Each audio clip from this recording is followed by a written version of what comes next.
Right, so you mentioned that you had some major stresses going on in your life and you're a bit anxious about your back pain and you felt that your kind of mood has dropped as a result of the back pain. Do you understand how all those kind of factors, the stress, anxiety and the mood, how that fits into your pain? Not really. No, I've not really thought about it much. No. Okay, so if you think of someone as stressed, what do you think is happening to their heart rate? Would you say it's going up or going down? Yeah, I guess it might go up a bit. Yeah. Okay, so we might have an increased heart rate. Yeah. And what about if you look at someone that's stressed? Can you ever pick out someone that's stressed or anxious just by the way they look or act? Would they kind of sit like this, or would they sit a bit like this? Yeah, and I think you would. Yes, I think you do notice when people look stressed. And what do you think happens to their muscles then if you're a stressed person? Are they kind of soft, squidgy? Are they tense at the time? Yeah, they get tense, and when they're like, your shoulders kind of get tense and then you're a bit stressed. So yeah, I guess muscle tensions. Yeah. Yeah. Okay.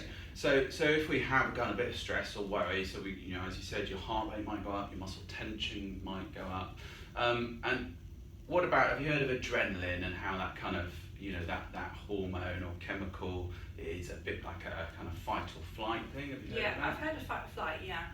So if someone's stressed or tense, do you think they might have a lot of this adrenaline that makes your muscles tight and makes you kind of hyperactive, or do you think they might have low levels of adrenaline? I guess they'd have more. Yeah, higher levels. Yeah. And have you heard of the fight, fright, or flight response? I've heard of it. Yeah, I don't really kind of understand it fully, but.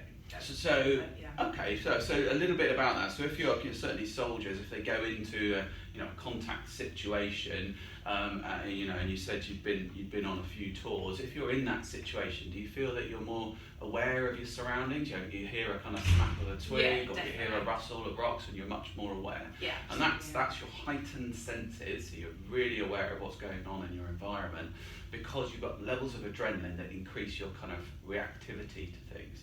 So you've got your heart rate's gone up, your muscles have gone up, your adrenaline is in your system, making you kind of very alert, which is what we need.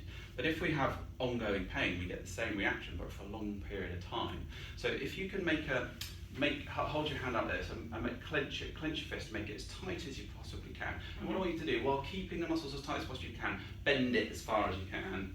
And tell me, do you feel anything? That's quite hard. It's difficult. Do you feel anything down the back of the wrist? It sort of pulls a bit. Yeah, it pulls a bit. Okay, now come back up. Now if you relax that completely, and now bend it, does it go further? It goes much further, yeah. Do you still feel it? No.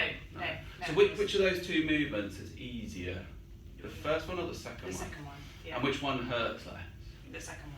And so that's the result of stress on increased muscle tone around all the joints and the nerves and the stuff around the wrist that you can feel. You're not causing any damage to them, but you're making them very aware and you're putting them under lots more load, so you feel it more.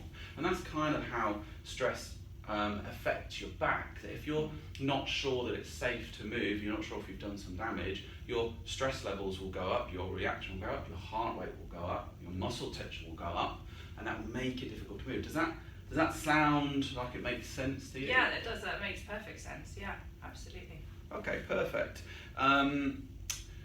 And the adrenaline, you said you find that your sleep pattern's been affected. We talked about adrenaline. Adrenaline's a bit like having a shot of coffee. So if you're getting a constant drip of adrenaline through the day because of your back pain and because you're not able to exercise as much as you were doing, can you see how that constant, imagine if you had 8 shots of coffee, would you struggle to sleep? Yeah, I would. Yeah, so one of the ways is looking at how we can counteract that. So if we can take the stress levels down and we can reduce the muscle tension, you might start moving more, you might start feeling less, which means you can do more exercise. That can get rid of your adrenaline, and then what do you think might happen with your sleep? I think my sleep would improve. So does that again make sense in terms of a plan going forward? If we look at those factors, perhaps that might help. What do you think about doing something like that? Yeah, I think that makes sense. I think that sounds like a good idea. Okay, great.